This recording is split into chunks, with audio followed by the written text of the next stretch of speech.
7, 6, 5, 4, 3, 2, 1. Someday we'll look back and laugh. 800 subs. 800. Unbelievable. Why are you guys listening to me? What am I doing so right? I really did not expect this. I never expected to get so much attention and so much appreciation for this channel. I really appreciate it, guys. I cannot say this enough. It means the world to me that people are listening and learning and watching. So that's all I wanted to say. Thank you so much. Does anybody else remember the first time they saw the movie Jurassic Park? I sure do. I was the perfect age for that film. About 5 or 6 years old the first time I caught it on VHS, shortly after its theatrical run. I remember the tension in my gut in that pivotal rain scene, when the footsteps started stomping closer and closer. I remember the chill I felt when the fence's wires snapped away and out stepped the most majestic and frightening creature I'd ever seen.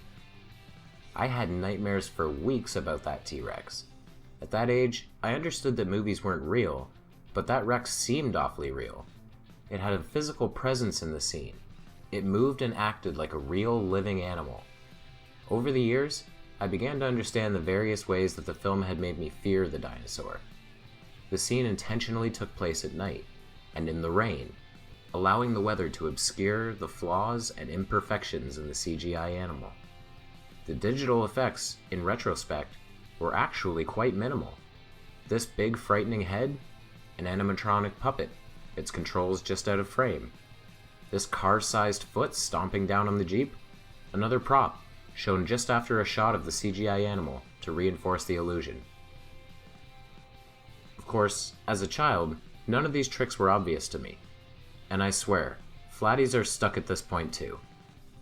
They believe that every image and video ever released by a space agency is manipulated and uses special effects to fake the effects of space.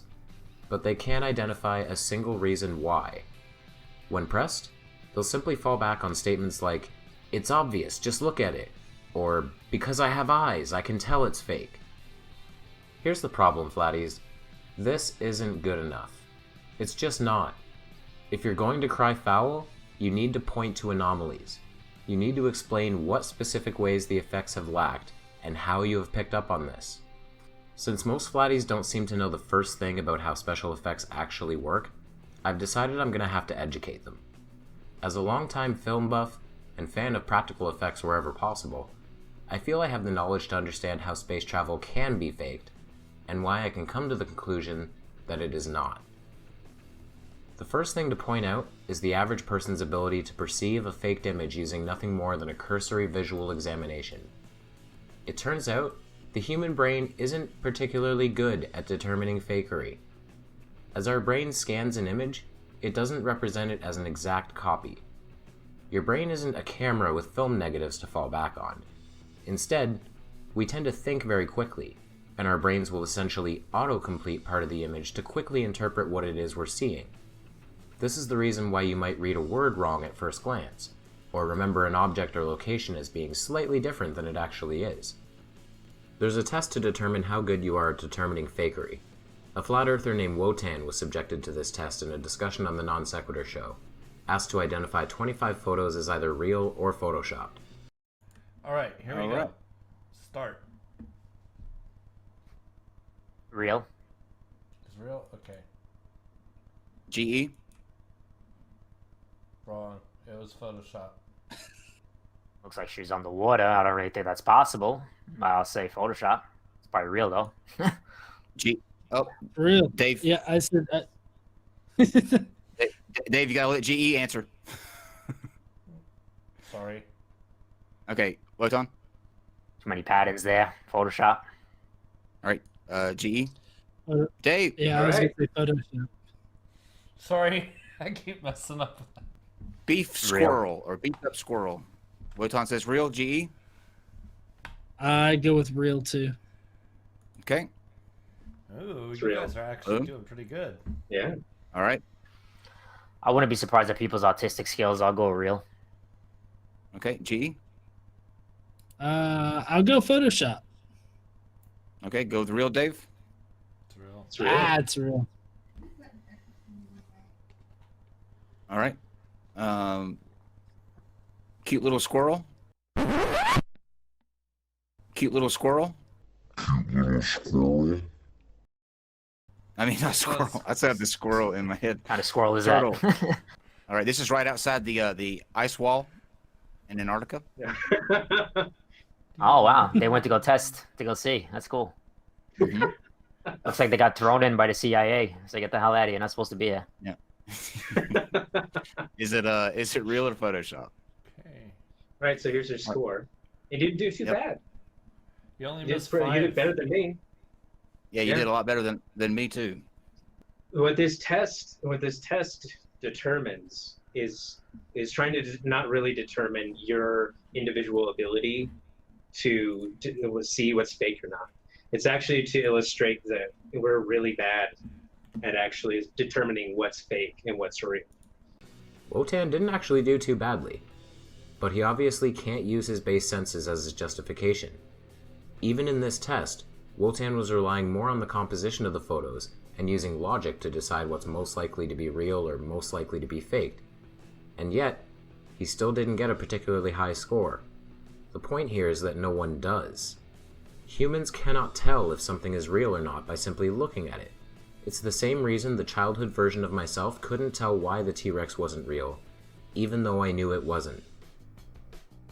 So, that being said, next time a flat earther says something just looks fake, or I can tell by looking at it, you can't take them seriously. We need to dig a little deeper here. The next thing I'd like to talk about is chroma key.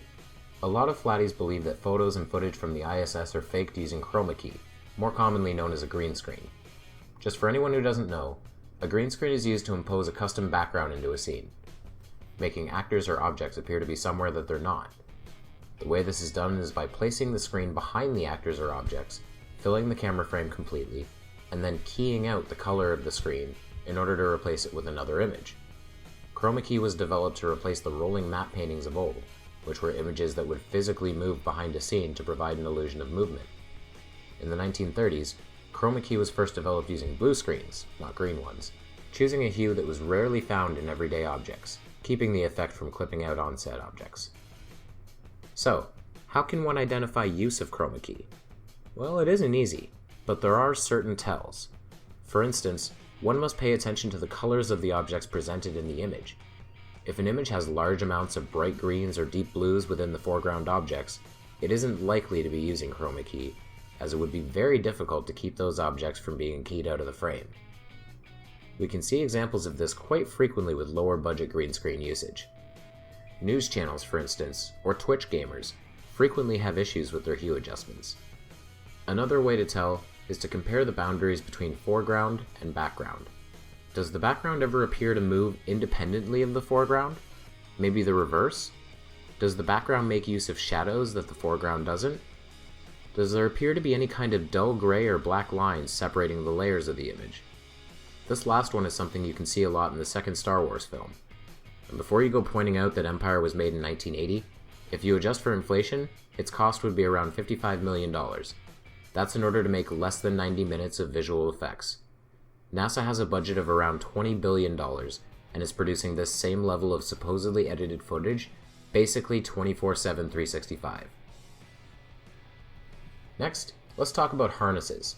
The claim is that weightlessness aboard the ISS is being achieved by harnesses secured to the astronauts that are then digitally removed from the video and images.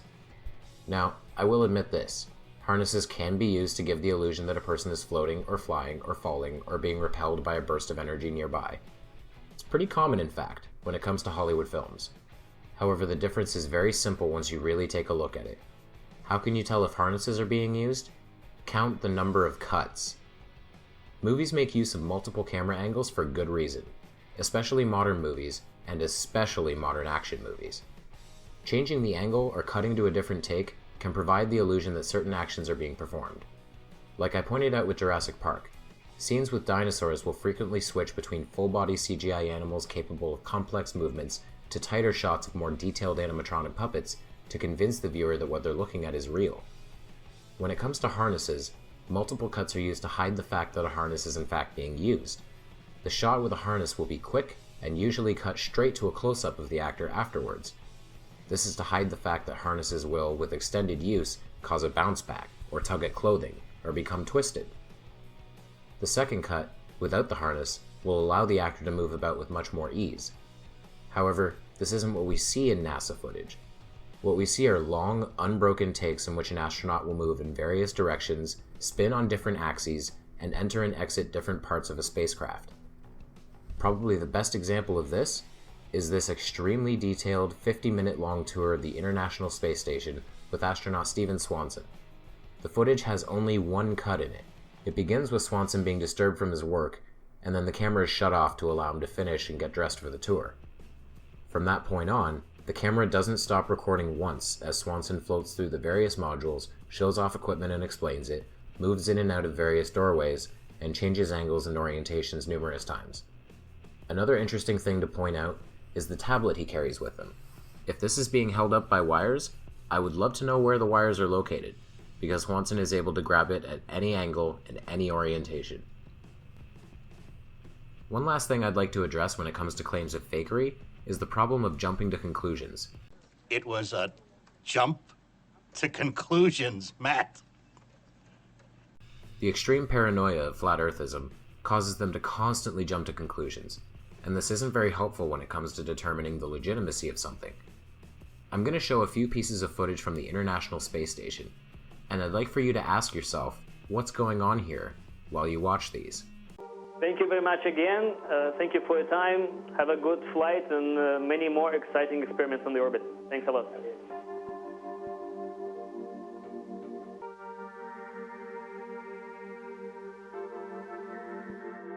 Station, this is Houston ACR. That concludes the event.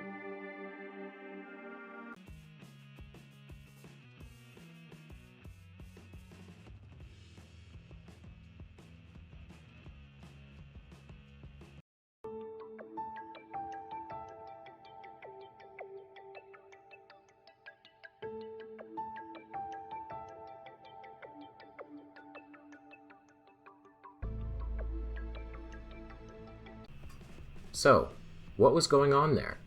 What were these strange errors and behaviors that we just witnessed?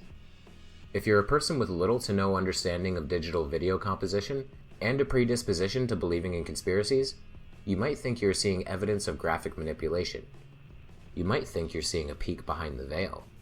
However, if you lack that paranoia, and instead replace it with an education in digital media, none of this is even close to suspicious. The first two clips show what are called artifacts.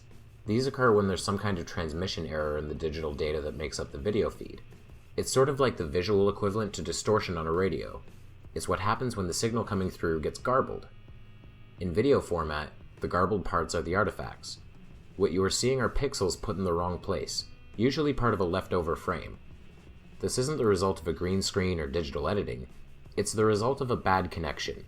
If you want to see this elsewhere in the world, watch a few news broadcasts. You can frequently see splotches of green on the screen before and after cutting from live reporters. The third piece of footage is a little trickier. I can't say for certain, but I'm pretty sure what we're looking at here is absolutely nothing. When I was first shown this clip, I was told that the astronaut was grabbing an object and moving it to one side, but the object is invisible due to a problem with layering special effects. This, of course, makes no sense at all. If we were seeing some kind of layering mix-up, we should be seeing other objects be affected. The astronaut's hand should be partially affected, as well as his clothes, and possibly the foreground. However, we don't see that. Again, I'm not certain, but I'm pretty sure the guy was just adjusting his watch.